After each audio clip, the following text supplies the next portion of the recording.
Okay, we're here. Place that. Let me get myself. Hi, everybody. There's nobody here yet, so that's fine. We are just troubleshooting the live stream, but we wanted to go ahead and get it up and running for everybody. So you know that we are here. We're just having a few problems. Liz, how are things on your end? Oh, you're not not there anymore.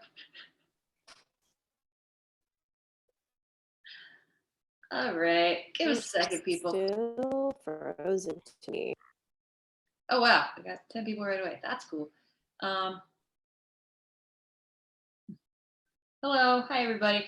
Well, while Liz gets their stuff figured out, if anybody has any questions for me, I'm here to answer your questions. Yeah, hopefully I'll have a buddy soon. I mean, I have all you buddies are watching, but you know, the buddy I host the show with would be cool. Hi. Hey, can you see me now? Hey, I hear you. I hear you now. There you are. All right. Cool. Okay. Whew. Phew. I had to make a little hot real quick. All right. I think that was that hotspot thing. I think it just makes that big of a difference. Yeah, I mean, sometimes it works, sometimes it doesn't. But right now it's working. So God willing, just let it keep working. All Hey right. everybody. Yeah, we got some people tuning in, which Awesome. highly appreciated. How are you doing tonight? Hey guys. I don't know if you're talking to me. I'm doing fine. Oh yeah. Great. I like your t-shirt. Thank you. This is Gremlins because it's from the movie Gremlins.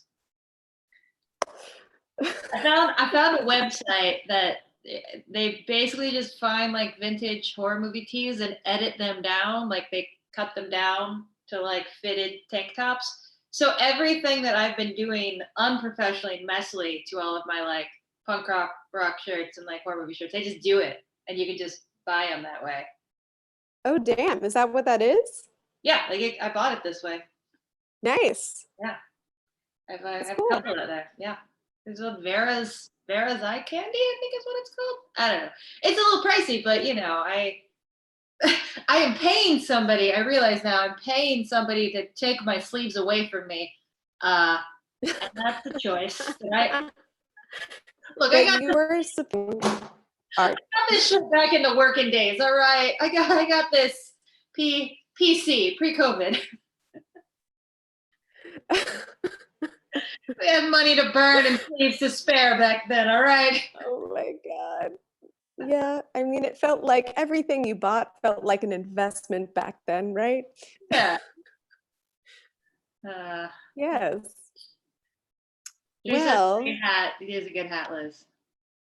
Oh, thank you. I'm wearing this hat because my hair is bad today. But thank you very much. I like the hat. Feels like I've made into like I've literally created an outfit around the fact that I wanted to wear a hat. So hats off to y'all. They're not to take my hat off because my hair actually is bad. So. It's you get a very like Coven feeling right now. That's good, you know. Ooh. Yeah, like the American Horror Story season is what I'm specifically thinking about, but just general. Yes, that's what I assumed. I assumed you were pop culture. That's what I do. That's that thing that I do. All right. Yes. Oh gosh. So we're up and running. We have technical difficulties figured out. I woke up from my nap 20 minutes before we needed to be here, so that was yeah. Nice. Was it restful? It was. No, it was like a long nap. Good. Like, there was a time that I had planned to wake up for the nap, and so I had an alarm, and then I woke up from it. I was like, what is this? I don't have to do this. I can go back to sleep. No. All right. That's a recuperative self-care activity, and I approve. Just so you know, there are you are freezing a little bit on mine, so if I look confused, like I don't know what you're talking about, that is why. But as long as you can hear, like, as long as it's not live, then Yeah, I'm looking at I'll roll with. the live stream looks fluid, so I think it might be your Okay. connection, but I don't know. So we're just gonna, You know, we'll do our best. it's less important for me to be able to know what's going on. It's coming through. All right. Well, we'll take it as it comes. That's what the world is right now. All right. So today we're doing our Campari cocktails. Yay! Yay! Let's talk about just how aesthetically stuff. beautiful this bottle is. Like, I love that it's the bright red liquor, but then the ever so slightly like greenish blue of the label is not white. It's got a little bit of a cold cast to it, and I love that color combo. It's like Tiffany blue, right? Yeah, yeah, That's what that color is. yeah. It's nice. It's such very a nice. iconic label, iconic design. All right. Mm-hmm. So we're gonna, I mean, the thing with the cocktails that we talked about and the ones we're gonna make today are they all kind of build on each other as the history does. So we're gonna start with the Milano Torino. We're gonna build an Americano off of that, and then we're gonna finish with a Negroni. So Liz, do you want to start us off there? Yeah, sure. So, oh, damn. I forgot that I haven't opened this bottle yet. Ooh. Right. Right. So your measurements for the Milano Torino are just 1-to-1 Campari and red vermouth or vermouth, little rouge. And we've talked about it on the podcast that it's like it's a kind of play on the French and Italian partnership that these make. So for your Milano Torino, it's just gonna be 1-to-1. So I mean, I wanted to ask you about this because when I was just looking up the recipe casually, I found like people that thought it was appropriate to just do 1 ounce to 1 ounce, which is a very small drink. But depending upon how you're going to drink it, probably if you wanted a something you were going to sip on for a long time, you would do 2 ounces of Campari and 2 ounces of vermouth, and Yeah. that's it. You pour it over ice, though. That's very Yeah. in a rocks glass. Build in a rocks glass. And yeah, I don't have a rocks glass. This is a wine glass. It's just got a thick bottom. Classic cocktails were across the board a lot smaller than we expect our drinks nowadays. Usually your proportions would add up to about 3 ounces, plus or minus a half an ounce to allow for dilution. So this is kind of the same. Like I would say like an ounce and a half and an ounce and a half of your two, your vermouth and your Campari is probably proportionate what they would have made back then. And I have the Pundanese, which is the vermouth originally from Turin that is the Torino in the Milano. So if you can get your hands on it, that's great. That's supposedly authentic, but sweet vermouth of some kind. Yes, indeed. So you're just gonna stir that over ice. Stir it up. How long would you say to stir a stirred cocktail? I'm doing it wrong because I'm touching the glass. Numerically, like 20 seconds, like 20 to somewhere in the 20 to 30, like rotation range. I usually do it generally.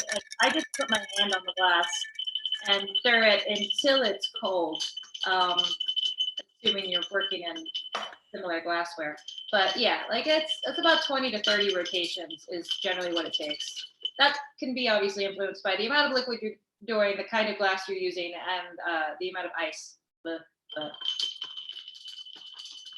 Absolutely. And that can get real picky depending on like what kind of, like as a bartender, what kind of program you're working under. Because I have had menus that have had specific specifications on this one. You only stir like for 20 rotations. This cocktail you stir for 30. So there's not one way to do it. Rotations? You have to count the rotation? kind of get it down to a science, but it's I one of mean, the things that like some cocktails taste a little better with less dilution, some taste better with more. okay. So, it's not like there's a one right way to dilute a cocktail and everything else is garbage. You can actually kind of think about, well, I want a stronger drink, so maybe I'm going to stir it a little less. It's up to you. All right. It's so pretty. Yeah, Liz, The you're a color little is tough. very I nice. just hopped over to the feed. Oh, I'm a little choppy. Yeah. I don't know what to do. I'm making a hotspot.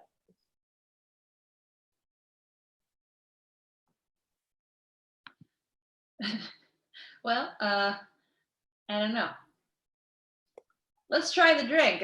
Maybe that'll inspire us. Yes.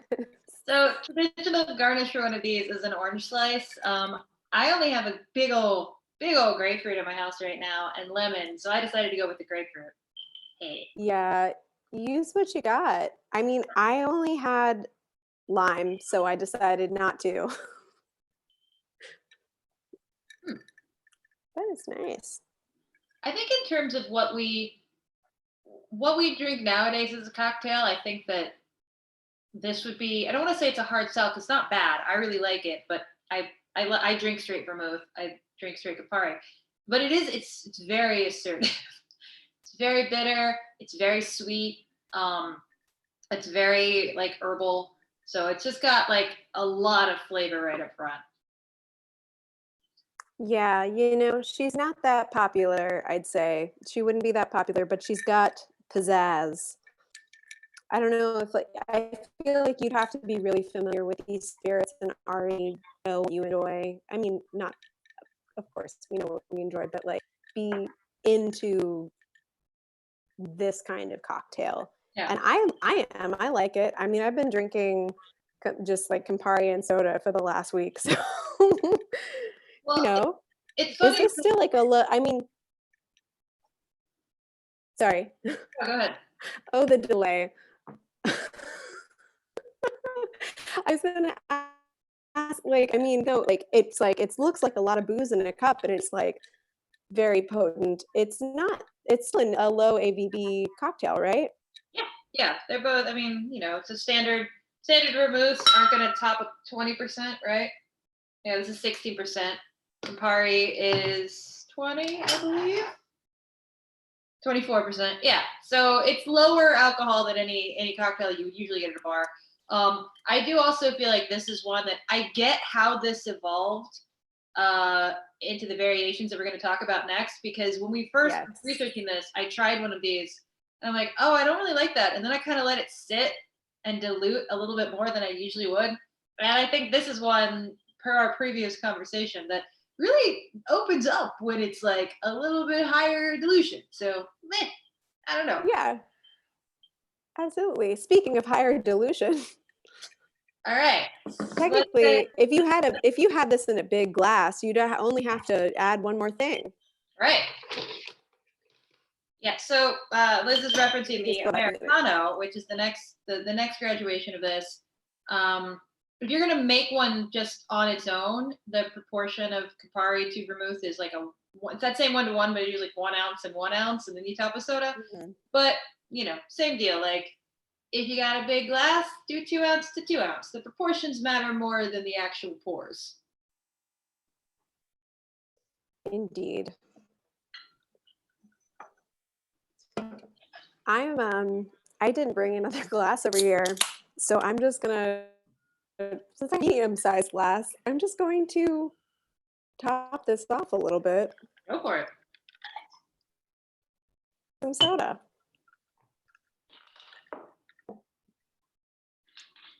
Nice. Oh, you've got the Collins glass there. Haley's got all the right glassware. These are my favorite. Looks so pretty. They have AT-ATs around the bottom and little my God. empire symbols floating around on them. These are so much glassware for tomorrow's May the 4th episode. Yes. If you haven't already heard, tomorrow we're going to be celebrating May the 4th. And even though it's a Monday, but we're going to do it tomorrow because that's when we see you guys. So we're going to have a little Star Wars virtual happy hour. Please join us for that. Gotta figure out where gotta dust off my Han Solo cosplay tonight. Figure out where that ended up. Somewhere.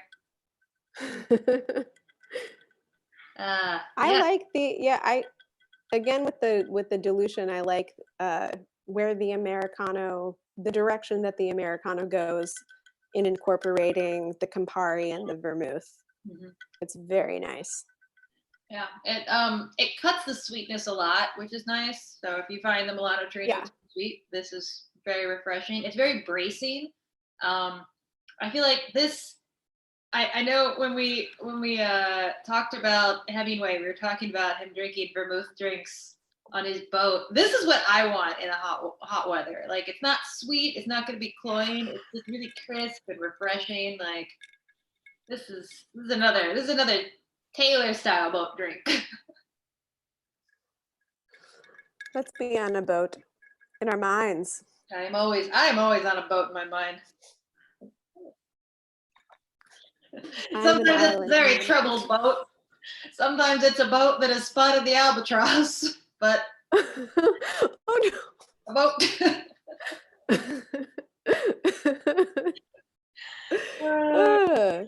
All right. We should mention before we move on to the next one that the only modification that you would make instead, or the only modification, if you wanted to make another one in the Negroni cocktail family, the mistaken Negroni or the wait a minute, Spagliato.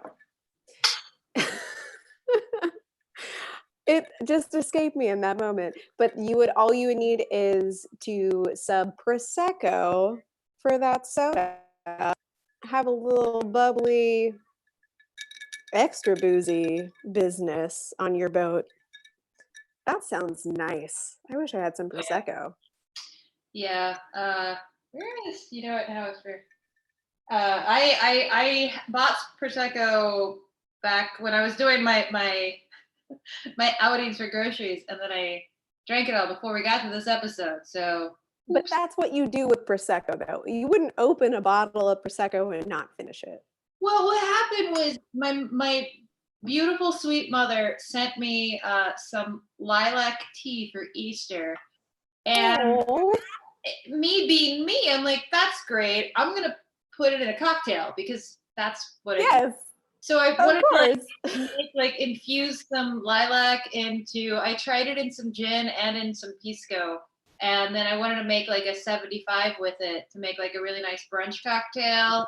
I put Ooh. some like berry jam in it, like that was the whole deal, and it worked out great. This is why I need to be behind a bar because I'm just like, what would you like for a drink today, Taylor? And I'm like, well, let's have this, Taylor. And then I was my own bartender for several days. And so that's where the Prosecco went. It was gone. It was all used up in my Lovely. insurance. I think that's a good use of that. I like that use instead. You know, and it must be nice. Don't have to. You don't always have to accidentally have a spagliato. Wait, It is a really good. now I Go ahead. sorry. I'm sorry. I had a moment questioning how I was saying that word again. So don't mind me. Please move on. I was trying to find just if anybody is curious. Here we go.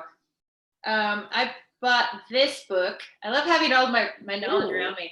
It's this book called Spritz, and it actually goes a lot of the. If you're a fan of the Americano or if you like the Spagliato, this book is like so good because it covers. Like it has a ton of recipes on it, the history behind these, and if you're a fan of this kind of drink, it just came out a few years ago, and it's like such a cool recipe book that really just focuses on That book low looks cool. alcohol. Yeah, it's like, and it's all just that like perfect like summer quenchers, sparkling, low alcohol, vermouth, Bubbles. I love this book. It's like my favorite summertime cocktail book. Yeah. That graphic is really nicely designed. That's a Yeah. good looking book. It is. It's a beautiful book. All right. So the last drink that we're gonna make is the Negroni, which we're gonna make. Ta-da! We're not gonna make it Tucci style. I know that's the popular way right now, and that is, that's okay. It's trending. I'm not gonna. Yeah. Don't ever Don't give give in bartenders to a peer reason to pressure. come at you. That's what some of them live for, not me per se. But uh, Did you read any comments below it? Did anybody I think have anything to no. I say? mean, more People were than nice because it's Stanley Tucci. yeah, I saw people being like, He's a "Who nice guy. cares how he wants to make a Negroni? Look at him."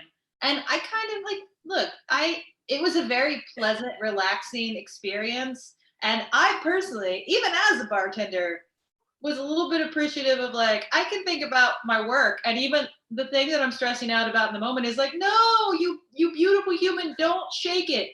That felt so nice. Stressed Oh. out about a normal thing than like, I looked out the window. Like that was. Oh no. Yeah, I went on a walk today. I went on a walk with my roommate earlier today, and it was really, really nice at first. And by the time we came home, the sun was, I mean, like, and by a walk, I mean, like, of course, we went out with masks on and everything, masks and gloves, the whole nine. But as we were coming home, it started to get, because it's a really nice day out in New York, it started to get more densely populated, and it was like, it got kind of scary. It was like, I don't know, being real. I know. But yeah, Yeah. sorry. Oh Yeah, no. normal problems. As somebody like That's great. my one outdoor activity is I run, but I try to run either very, very early in the morning or very, very late at night to avoid the crowds. And so, like, when it's like a rainy, gross day out, I feel like I'm living in bizarro land in my own head because I'll look out the window to be raining gross. I'm like, oh, I can run in like the middle of the day. It's disgusting out. This is wonderful news. And when I see the sun, I'm like, damn you, I must hide inside. Oh no. Yeah. We hate the sun. Oh. I'm already so pale. Okay. Let's make a Okay. Negroni. So sorry. I gotta stop. That's all right. Anyway. The So, fourth classic Negroni, it's equal parts sweet vermouth, Campari, and gin. Garnished traditionally with an orange twist. Stirred over ice, that's it. Nothing else to it. No shaking, no bitters, no nothing, just that. So that's what we're gonna do. That's the classic Negroni. So I'm gonna start with my Campari. all right. Now, I will say that this is a format that's easy to kind of experiment with. Obviously, if you shake it. Or you could try different base spirits. A mezcal Negroni is actually really delicious. I love a Ooh, mezcal Negroni. I've seen people use great. like use like rum in a Negroni. You could swap out your sweet vermouths for dry vermouths, and you're gonna get kind of a different flavor that way. You can swap out your Campari for different aperitifs. So that formula, that 1-1-1 formula, is one of those blueprints that we follow as bartenders that we design new cocktails with. So don't be afraid to experiment. Just don't call your experiment a Negroni.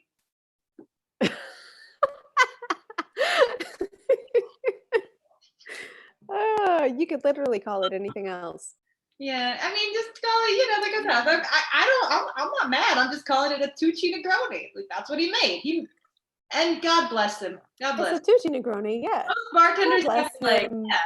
God bless him for bringing attention to the Negroni so that we could talk about the Negroni on a live stream on YouTube. Absolutely. You know what? And it's not like if you shake a Yeah. Negroni instead of stir it, it's gonna light on fire and curse your mom. It's just gonna not taste as good as it should.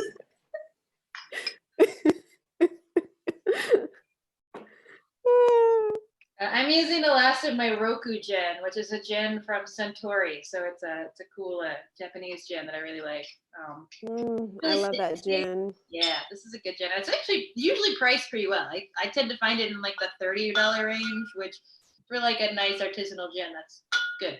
All right, so I got my 111. Gonna ice it, gonna stir it. No, all my ice melted together.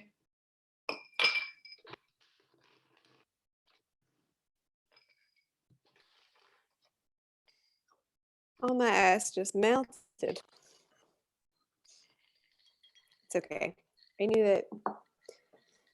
I usually prepare 2 ice trays, and I only prepared 1 ice tray because I knew we wouldn't be shaking anything. Yeah, I actually filled all of my ice trays last night. I was proud of myself. Like I have ice for days if I need it.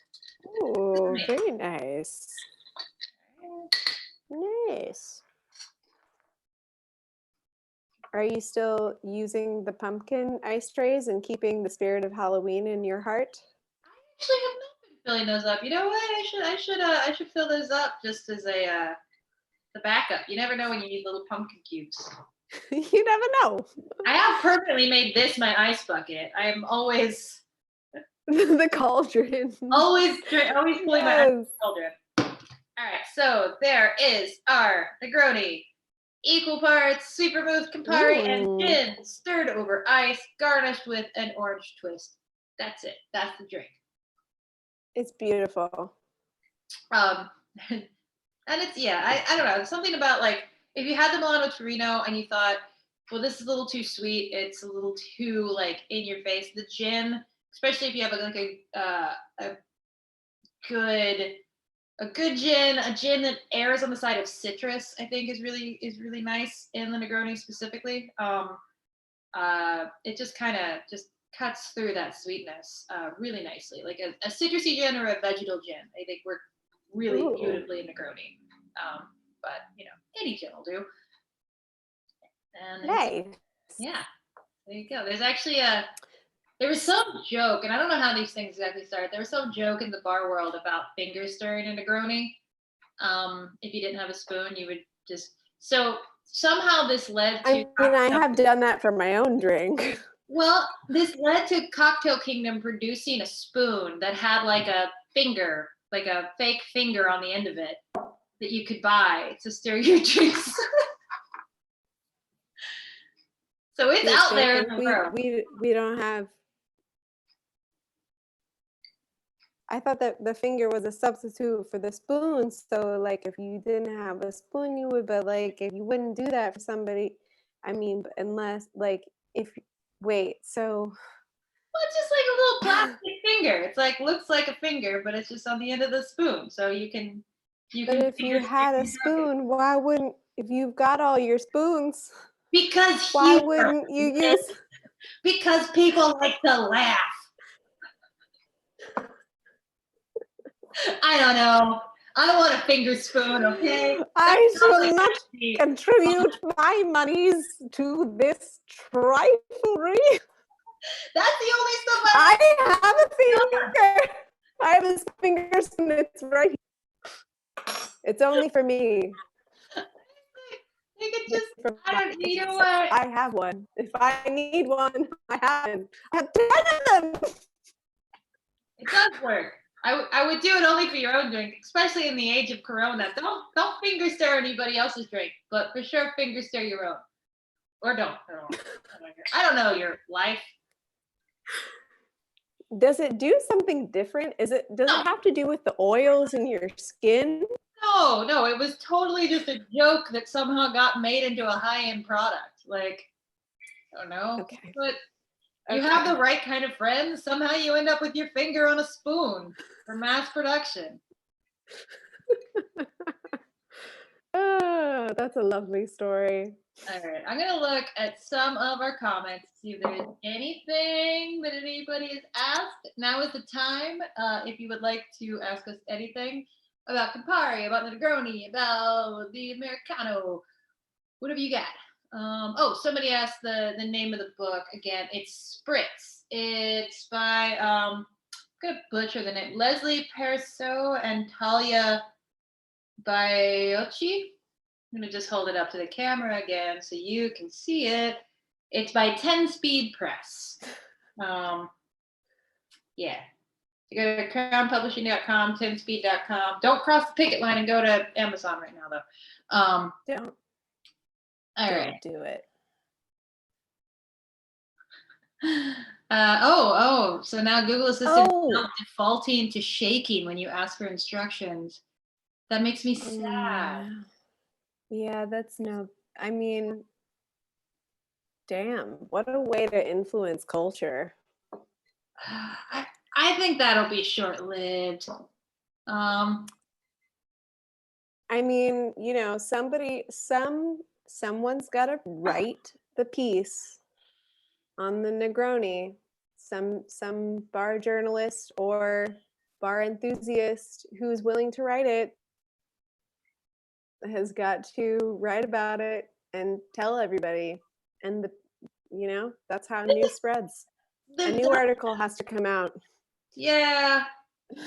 I think I love how massively defensive the bar world is of its own culture, because I'm surprised that there hasn't been a think piece about the Negroni in response. Maybe there has been. I've been trying to avoid the news, but I remember, I think it was 2 summers ago, that a piece came out about how much the Aperol Spritz sucks.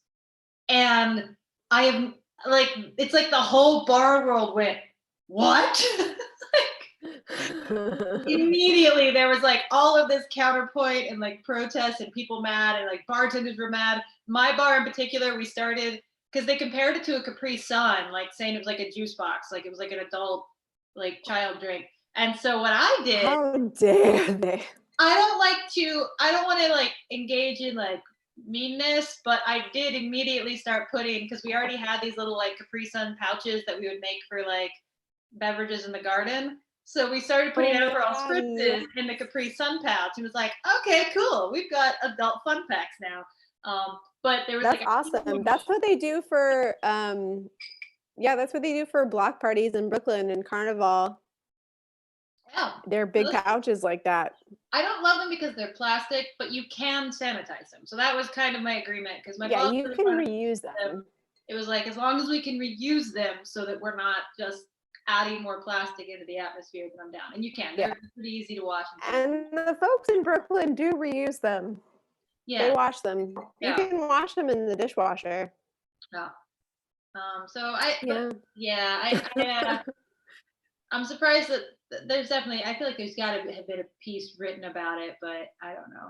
I say like, it'll fade, right? And then it's like the martini is like, hey, what's up? Remember when I used to be stirred, like basically always?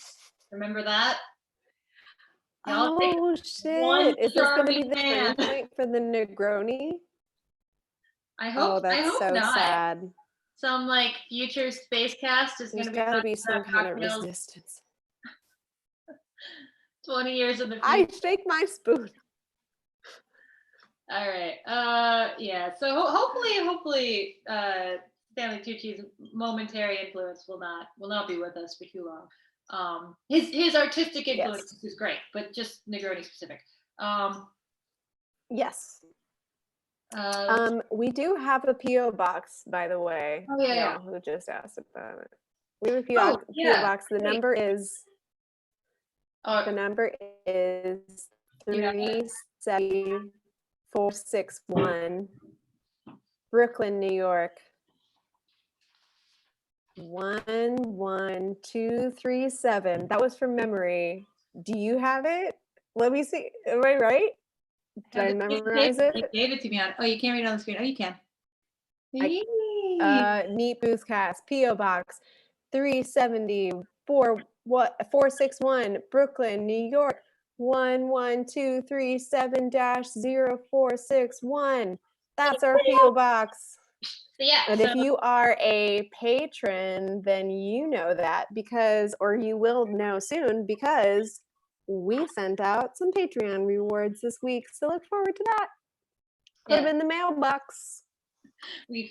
That happened, and the next Bachelorette will actually it'll be a much a much shorter wait for the next batch of stuff because we're just Yes, we go had ahead and some get that. troubleshooting for the part, so Yeah. now we figured it out. It's just like the videos, except for sometimes the videos I still have to troubleshoot on my end a little bit. But once we figured it out, it's no big deal. But Yeah. it actually was really, and I will say I will take responsibility for this because getting the PO box set up was a lot more difficult than I ever thought anything would be. So, Especially with the post um, office. I mean, look, no hate on the it was just USPS. it's just They the got a post lot of office. stress right now, but there's Yeah. a lot of moving parts there. They could Mm, use some more funding for some better updating the yes. processes. That's what I think. Yes.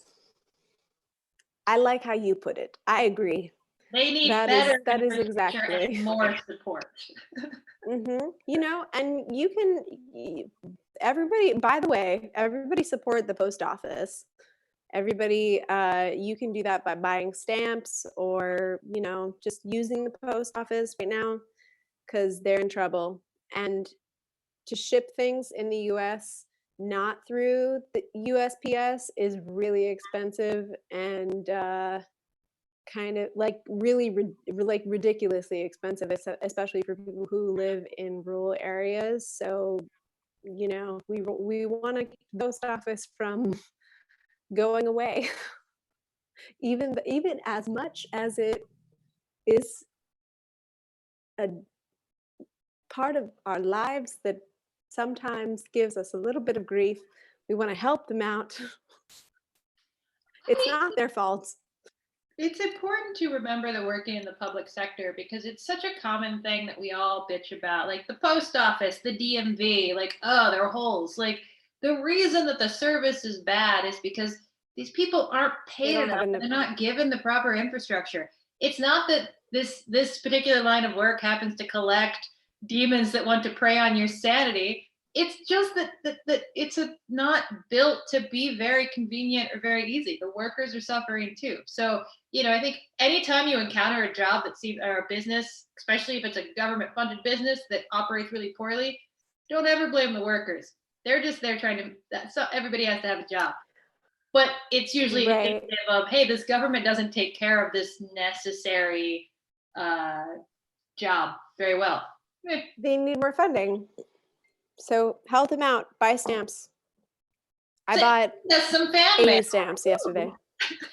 Woohoo. Yeah, you want to send us some mail? I was gonna say we'll read it as long as it's not like bad. Yeah, I mean, if it's nice, we'll even read it on the podcast. You're gonna Maybe tell I'm us to not going come to talk on. about that. I'm just throwing that Put out them right in now. the But trash. okay. So there's another question. Thanks, Drew, for submitting your questions. We appreciate you. Are there any other drinks that are made wrong and annoy you as much as the shaken martini or Tucci Negroni? Ooh, Anything annoy you?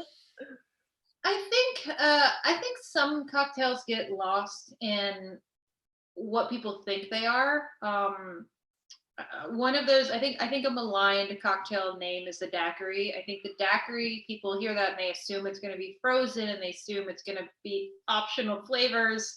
The margarita gets us to a certain extent, but the daiquiri is just kind of held that. And the daiquiri in and of itself, and by that I just mean 2 ounces of good rum, 3/4 lime, 3/4 syrup. Like, that's a great drink. It's a beautiful classic build. And I wish that like just that was a bit more focused on versus when you see daiquiri, I think people just think in their minds it's going to be sweet. So that's more about the reputation about it. Mm. Drinks that kind of annoy me. Um, like I said, like I feel like an outlier in that I try not to be an easily annoyed bartender. Like, however you want your drink, that's what it's ultimately going in your mouth, not mine. So if that's how you like it, Yeah. that's your prerogative. But um, yeah, I do think. I mean, I cannot impress enough about the bastardization or the modification of what a martini is and isn't. That will never not bother me. Oh, Yeah, the apple teeny Yeah. probably is your nemesis. And the Irish coffee actually, because I like an Irish coffee if it's done exactly the way it should be. Like, and by that I mean it doesn't have sweet liqueur in it. It's just coffee, whiskey, and some sort of cream. Like, I think that's a really nice, just basic, like well-made coffee, Oh like yeah. good Irish whiskey. Obviously, I'm vegan, so the good cream is not allowed, but some sort of cream. I Right. like that. I don't necessarily want like a chocolate milkshake for dessert, and I think that's one of those drinks that the Irish coffee made like in its simplicity is really beautiful. It kind of Mhm. sucks for me the way that most places make it like a sweet treat. Yeah, I mean, the thing is also because chances are, especially, I mean, depending upon where you live and what kind of bars cater to certain people or certain distastes, uh, bars, like, unless it's during the day, they don't really like keep fresh coffee. Like a lot of bars don't really just like keep fresh coffee for um for that purpose. So kind of a hack that I have from working at steakhouses, like in uh, that's really like in like restaurants that like nice restaurants that stay open from morning till night because they'll be constantly making fresh coffee throughout the day. The My introduction to an Irish coffee was at a Irish Italian steakhouse that I worked at. That was it. Like it was just Jameson, like really fresh, nice coffee and cream from the pastry department. It was literally in those like those industrial cream canisters, Yeah, like yeah, it shoots out like it's so beautiful because we would take it up to get the Irish coffees done. We would take the coffees up to we'd like get the Jameson from the bartender, go get the coffee, then go up to the third floor where pastry was and get them to just like make a beautiful cream sculpture on top of this. But if you are, especially like in the city, like if you're ever at like a fine dining or like steakhouse kind of like a nice steakhouse type of environment, that's a really great place to get an Irish coffee any time of day, you know? yeah. Yeah, that kind of touches on, like, I think we're so used to being able to get anything we want in any establishment, and I feel like Right. it reminds me of sort of when we're talking about Guinness and how Guinness sucks supposedly in America, but really it's just that, well, bars have it. You need to like have a lot of it poured to keep the kegs fresh. So if you're at a place where it's not Yeah, popular, it's not going to be good. I think you should always exactly. drink the stuff that is drink what's drunk at a bar. Like literally, it's that simple. Like their bar, some of my friends' bars, Yeah, they don't have a great wine. They don't sell a lot of wine. They don't go through a lot of wine. I don't drink the wine there, even though I'm a wine drinker, because that's it's not necessarily going to be the freshest. It's not necessarily going to be the best. I just think you should always like consume what's being consumed because that's the thing that's going to get the most care and be the freshest and have the most love. Lean into absolutely. it. I mean, I think like on the surface, it seems like a rude question to be like to come in and be like, "What's good here?" But like, what's good here, what's popular, is going to allow like the people in the place to let you know, like, we do this really well and we serve a lot of this, so it's going to be the best thing that we offer. Like, I don't think that's a wrong question. That'll change. And we're just riffing, but I wonder if that'll change post COVID. A lot of restaurants changing and reopening because I think we were hitting a nexus, specifically with beverage programs, where you were expected to cover all angles. Like you had to have a competent beer program, a competent wine program, a competent cocktail program, but you also had to have low end dive bar drinks. You also had to have like cheesy, fun frozen drinks. You had to have like a good weird spirits catalog. We also had to have a classic spirits catalog. and it was kind of getting to this point where every bar had to do everything. I don't I and that takes a lot of overhead and that causes a lot of waste because not everybody is buying everything. But I honestly kind of like saying like this is the bar I go to for scotch. This is the bar I go to for a really good cocktail in the tiki style. This is the bar I go to for a beer and a shot. I wonder if that I don't know. I mean, it took us a while to get to the point where we were expected to do everything. Silver linings are not a thing that I'm thinking about right now, but I wonder if maybe in the Right, but hard reset that we're all about yeah, to go through. it's interesting to think about how things are going to change because definitely in the restaurant industry in major cities, it has to change. It's going to be different. So, Yeah, you know, and I mean that's kind of what honestly though that's what like the industry is really good at is adapting, exactly. And and that's especially and the people who work in it are very good at adapting. well, I noticed that with the like some of the locals that I've been ordering from, I've been trying to support some of my favorite bars in my neighborhood, and they'll send out posts like on a regular basis to be like, "Hey, this is what we have today, but we're opening an hour later and we don't have these three items." And I kind of like in a way I'm like, Great. that's cool. Like, I don't mind. That would never have been, it's such like an unspoken rule of the restaurant industry. Like being out of something is a big mistake. It's something that you can't do. You can't not fill the customer's desire. But like realizing that maybe it like to give a bit more respect to the artistry behind food and beverage and say like, yeah, sometimes you run out of things because you want it to be fresh and you want it to be right, and that means you're not going to backstock it out the ass. Like I kind of Yeah. I hope that maybe some of the way that we're learning to relate to restaurants during this time, where we are understanding about like, oh, that was a popular item, you're out of it, totally understandable. Like, oh, you subbed in something else, totally understandable. I hope that sticks around because I think we've gotten to such a saturation of everybody doing everything for us all the time that maybe we weren't quite as forgiving about that. But I hope that those the to-go cocktails and like that allowance for artistry for like you can run out of something good and you can not have something that you can't do well. I think that'd be cool. Yeah. I think yeah, I think like just kind of everyone tapping into their own niche is going to be really useful, and that's going to be a really good way for everybody to adapt, Yeah. you know? Things got to change. That feels like it's like going back because it's a very like the idea that like you're only viable if you have everything is very much like a capitalistic idea and Exactly. notion. And yeah, I feel like people it's weird because I've kind of like I mean for the past few years I've sort of like felt this way that the I mean it's I my eyes have been open to the fact that capitalism doesn't really work, except for it works super super well for some people.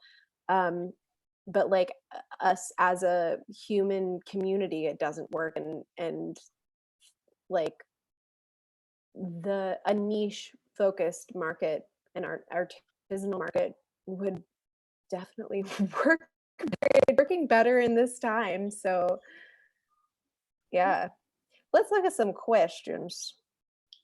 Wait, do we have more questions? I think I saw some uh comments on there. Um Bar's most hmm drink oh, is I like that you guys are talking to each other. yeah. That's so cool. We're having a little powwow, guys. I like it. Bit of nutmeg to a Bushmills Irish coffee. Yes, nutmeg is. I think that might. I mean, that's my go-to garnish for an Irish coffee is some grated nutmeg. Um, Oh yeah. I'm down with that. Oh, somebody. Oh, Connor, Casey Connor, keep an eye out for a bottle of True Chicago Malort. Oh, dude, thank you. Wait, what? I don't. Well, Jen Holly and What? Is somebody Jen, Holly, sending and us myself, Connor. I hope that that? no Aw. pressure, no pressure, but we will welcome your Malort and we will do an episode on it, dedicated to you. I'm Yay. excited by that. Thanks, Uh, guys. I'm so excited. I'm excited for Aw. you to try Malort because I know you haven't. No, I haven't. I haven't ever tried it, and I'm excited. I'm excited. I haven't tried anything like Malort. I have no expectations. That's my favorite way to try a spirit. Yeah, I think that's yeah. And I mean, Malort, you have. I can say that you actually have tried things that are actually close to Malort flavor wise, but I don't think you've ever tried anything that has the reputation that Malort has. Okay. I think it's a bit more. It's scary because of its reputation, not because of what's actually in the bottle. What's in the bottle is pretty badass, but yeah. So that's exciting. Um, cool. All right. So if there are any questions, I don't know, Ooh. Liz, do you have any other thoughts on your Hmm. Campari drinks, drinks in general, life in I general, anything else? I like Campari. I like Americanos. As you can see, it is almost completed. Hmm. Fini. So, yeah, I don't know. I had fun. I had fun making.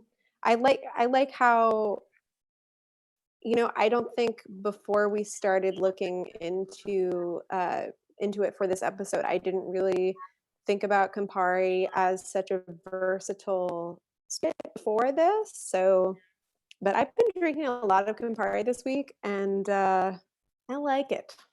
I'm a fan. I'm a big fan. It is very versatile. I actually have used it a fair bit. It's great for baking and for like doing weird cocktail garnishing. Oh, The reason why is it's you just get so much flavor at once from Campari that you don't need a lot of it to impact the color and the flavor of something. So like I don't know, I've used it to make like fillings for shortbread cookies. Like it's actually it's a cool ingredient that like it just is so powerful that even if you're not a drinker, even if yeah. you just are looking for a flavor, it's a very specific flavor with a really beautiful color that has like really good baking applications and really good like I don't know, like it's just Capari is fun. It's fun. It's red. Hmm. Oh, I didn't know that they give you cocktail ideas on the back of the Campari bottle. Oh yeah, I they have one do that. for right. There's a Negroni, obviously, and then the Campari Orange sounds like it would have been popular in the 80s. That does sound like I think I've had Campari and orange juice before. I definitely have had Campari and orange juice before. I don't think I liked it. That sounds Let's good. That sounds very sweet. These are very two different directions to go in: the a Negroni or a Campari and orange juice. I'm always dubious of the back of the bottle recipes. Sometimes they're good, sometimes they're questionable. Uh, Negroni is a Negroni. You can't get that wrong. But I like that why did they go with the Campari and orange juice versus any other classic? That's kind of funny. I Anyway, mean, they put the Negroni first, so, like, maybe they expected that people would try the Negroni, and if they liked it, if they had made it that way and liked it, then, like, they like Campari, and then if they were like, "Oh, I hate this Negroni," then they would probably like a Campari and orange juice. They might like something else, something completely different.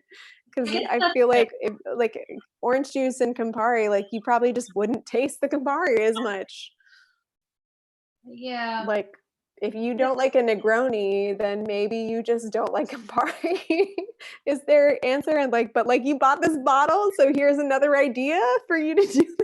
But they just like hope that you stop at the Negroni. That's fair because I do think it's okay to not like a spirit to just say it's not in your palate. And Campari is very divisive. People either like it or they don't. It's very Yeah. bitter. It's very stringent. Like it has a very specific profile. It's okay if you don't like it. There's only so much workarounds you can do with it. I guess put it in a giant glass of orange juice because I think the menu is or it's 3 to 1. It's 3 parts orange juice to 1 part Campari. You're just gonna get weird like brightly colored orange juice out of that. That's your thing, whatever. I don't know. Yeah, you'll just get pink orange juice, like Yeah, pink, yeah. slightly bitter orange juice. Yeah. Well, Yeah, I don't know. All right. Okay. So anyway, yeah, thanks for sticking with us and thank being you with us all. tonight through our technical difficulties. My technical difficulties, really.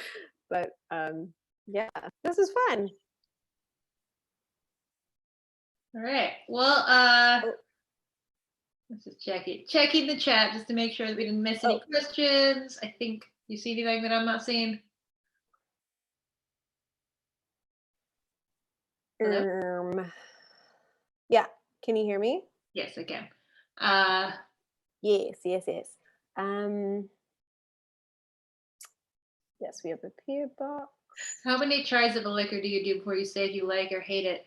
I've never met a liquor that I've hated. I've only met liquors that have challenged me more than others. But that's me as somebody that has this weird, like mathematical brain that has to find a way to balance flavors that I find aggressive, and I will do that with a cocktail. Um, I don't know if that's true for normal people. Liz, have you ever said like, no, I don't like this, and I know that about a spirit? Um, ooh, hmm. I I don't know that I've never given a spirit another chance. I mean, I don't think I think I'm pretty open because I kind of assume that, you know, now that especially now that I have like a little bit more education on what goes into creating spirits and all the variations that can happen within each individual spirit family, really. I mean, I feel like it's like, I mean, when it comes to something like Campari, it's like, well, this is what Campari is, and this is only what Campari is. But like most spirits have a lot of variations. And so if I don't like one, I'm not going to say, like, if I don't particularly like scotch because I don't really like super, super peaty stuff. But I have never said like, oh no, I'm not going to try that scotch because I know that scotch is very and there chances are like I'm going to like one of them. There are scotches that I've tried and I liked. So, you know, I think like when it comes to something like Campari, I sort of have faith in this sort of spirit that because this is meant to be used with something else. Like no one's expecting you to just drink straight Campari. So, you know, this is a different kind of Maybe. situation where you would like I would try it maybe I don't know in a dare, but like this you know this is made for combining with other things. So I would sort of give this a open mind and think that there's probably some combination of flavors. This is a very strong and well crafted particular flavor. I wouldn't believe that someone would spend so much time on something and it wouldn't be useful. So I would assume that I just think that every flavor that someone spent time putting something their energy into has the potential to for me to like it in some way. Yeah. That got a little bit more existential than I wanted it to. But Yeah, no, yeah, completely, I'm open. I completely agree with you. I think that that is it's. I don't know. I'm hesitant to ever say that I don't like any ingredient, like culinary, booze wise. Like, I don't necessarily ever like to say I don't like this because sometimes I think it always comes down to I haven't had it prepared a way that I like it. And that's for me, like Right. one of my weird side projects in bartending is always incorporating maligned ingredients onto a menu. Like, I Mhm. I love working with spirits that people have bad opinions about. I love working with things like Midori or like, like Jägermeister. That was the one that I was gonna bring up. Oh, We have it in our video tomorrow night. actually. Oh, we do. Oh, man. I mean, you brought up Jaeger, and if there was anything on my list of things I don't like, it would probably be Jaeger, but I think that I also will give that the benefit of the doubt and say that I had a really like I had a bad experience with it because I was drinking it on campus, like as a stupid college student, and probably did not. There's no way that I was drinking it appropriately. So I would give it another chance, but at first thought, I mean, and I get anyway.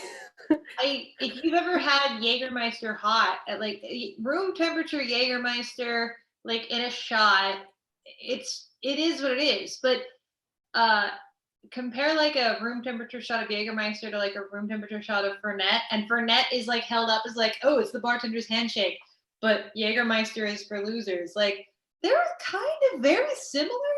They're both very bitter, very Really? sweet, and they're very similar kinds of Okay. spirits.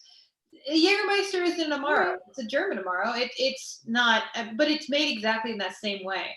So Jägermeister is a cousin to your Milettis, your Montenegros, your Pernets.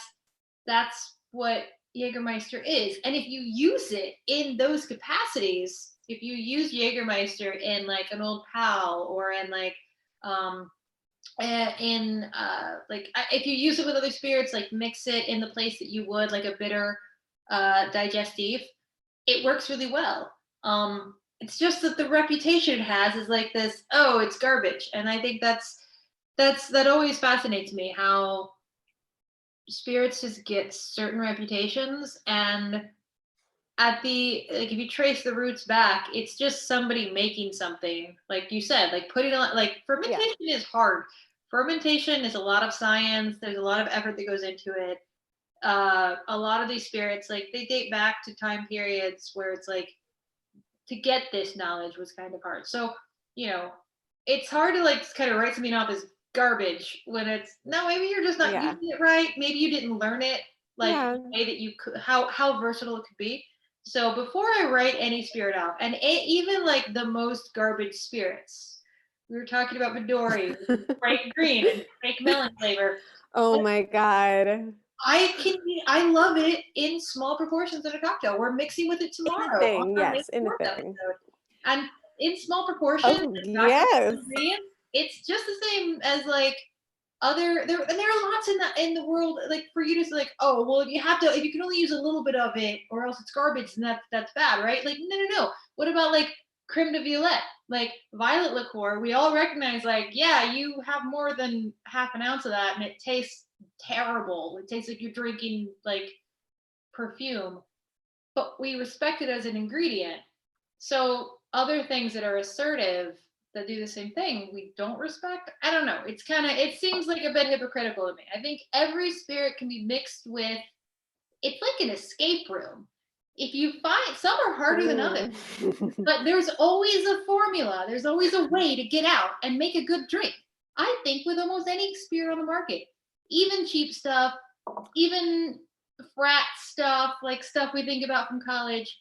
I would love to do an episode that's just like challenge me with your grossest ingredient. I'll make a drink that I'll drink Oh my God. someday. All right. Well, Okay. okay. Well, I I mean, feel away while we're on the the line. subject, we do have a, oh my gosh. I was going to say, while we're on the subject, someone asked, what's your favorite way to drink Jaeger? I actually worked a holiday party for Jägermeister 3 years ago, and they gave us like cocktails to make with Jaeger, and the simplest one was it was Jaeger Bekarovka, which is like a Ooh, spice. okay. It's a very like dry spice I love Becker. liqueur, and bitters. I think that was it. I think it was Jaeger Bekarovka and bitters. Ooh. It kind of played like an old fashioned because the Bekarovka adds a lot of spice but not a lot of sweetness. Um, and it was great. Like Jaeger, if you've ever had Jaeger with bitters stirred over ice, um, like maybe add some whiskey. Like try like almost like a Jaeger. I don't want to say like a Jaeger old fashioned, but kind of that. Like if you treat Jaeger as like your modifier and your sweetener in a drink, I think you'll see that it opens up really nicely. I Okay. also think that All if you right. look up any cocktail that's used respectively with Fernet, sub in Jaeger, and it works very Oh, similarly. All right. Okay. I buy that. I buy it. Like Um, I like and Jaeger then, with just whiskey and some bitters, stirred. mm, I might take some convincing, but I'm open. I'm open to it. Um, y'all, just so you know, tomorrow is not a watch along. It is another one of our virtual happy hours that is going to be kind of like a preparation celebration to your May the 4th. So we're going to have some fun and make some May the 4th, some Star Wars cocktails. And then if you want to have your own stay at home May the 4th party, you can make these cocktails and it would be fun. Well, you could make them both nights. Whatever you like. Star Wars. Oh, Yeah. I need a refill. Oh, don't worry. I wanna I still got some of this. I wanna have a watch along, but I'm afraid of having any audio content connected to the Star Oh Wars yeah, is pretty well known for shutting yeah. down I feel like smallest operations that have yeah. possibly I shut mean, like Leprechaun didn't come after us, but I feel like Star Wars might. They're technically Disney, so I like it. Like yeah. Leprechaun was cool. Leprechaun was cool with it. They were like, "We appreciate you giving our movie a little bit more visibility." Yeah. Star I, Wars is like, I don't know, you're you just infringing have on our like shit. bars in New York that have like just advertised that they were going to show Star Wars and they get cease and desist orders from like LucasArts. And Oh what? shit. What? How do they know? Yeah. But so hopefully we can. I every May the 4th I rewatch uh every Star Wars movie. That's what I do. I get through the like I feel like it's nice that the prequels are bad because you can just kind of like go about your day while they're on and be like, yeah, I watched them. And then by the time you're ready to like sit down, you've done your chores, you can like enjoy the meat of the franchise. Obviously, this year we have more movies to enjoy, so there's that. I will definitely be spending my All May the right. 4th convening with my midichlorians. With the forces? Yes. They're breaking out my Force Effects lightsaber and dancing around my apartment alone because there's no order to things anymore. Uh, I I think that's an appropriate celebration. yes, Well, I do hope some of you join us tomorrow. Let me see. Anything else? Did you ever? ooh, and if you dress up, take photos of it and send it to us. Yes. And if you make the drinks, take photos and send it to us because we like that. Yeah. Aw, thanks, guys. Did you ever try? Wait, Jekyll and Hyde. It was Anheuser-Busch's answer to Jaeger and berry liqueur. Um, yo, no. Did they do that? Andrew, you're gonna have to tell me some more about that. Um, that is interesting. I kind of love that idea. I feel like that might, I don't know. Like I'm the wrong person to ask because I am a Jaeger defender, but yeah, please tell me more about that, or I'm gonna have to research that independently. I did not realize that they made that kind of a product. Um, cool. All right. Anything Yeah, I else? had no idea. Thank you all. Can we just stay on these lives after quarantine? We were just talking about that, how this is a cool format for doing this. So I do think having live happy hours, even after quarantine, is definitely something that we both agree works well. On our end, it means Yeah, less we editing. like it. And also we get to talk Less about editing. yeah. So Yeah. definitely, and also I don't know, like we picked these time slots because it made sense for when people were out at bars normally. But as if you have any input as far as when these things make sense in human schedules, let us know because we definitely want to keep the live streams Yeah. going. We want to make them available for the most people possible across time zones. So if Yes. you have any opinions on that, just hit us up with those. Yeah, And absolutely. we like talking to you all also. Thanks, It's guys. really nice. I think it makes it a lot more fun for us to That's get the to best interact with you, part. answer your questions right away. Like just yeah, I dig it. I dig it too. I'm here for it. Thank you guys. Thanks for tuning in. Aw. Thanks, guys. Really nice things. It's super cool to talk to you guys. These are definitely we're all digging these. I love that. I love it. Yeah. Right. Okay, I feel like it's we've been on here for a while, so I feel like it's time for us to say goodbye. But we will see you again tomorrow. We'll be back here tomorrow at 8:30. Tomorrow for May the 4th. Liz, I'm expecting cosplay from you. I will do my best. I will do my best. I'll see what I can do with some closets pieces. I don't know. I'm not sure, I have but I'll do my best. faith in you. There are many characters that I think you could build from your closet. Okay. All right. Maybe I'll take that challenge. We'll see. We'll see what I come on. I don't know. Don't expect anything from me, guys. What if I do? I don't normally cosplay. What? Yeah. All right. So we'll be back. We'll be back tomorrow night at 8:30. We will be celebrating Star Wars. We're making some Star Wars drinks. Somebody just said SSDGM. I love that podcast, so I appreciate that, guys. That's the My Favorite Murder sign off. Oh, stay sexy, don't get murdered. Yes. I hope we're not.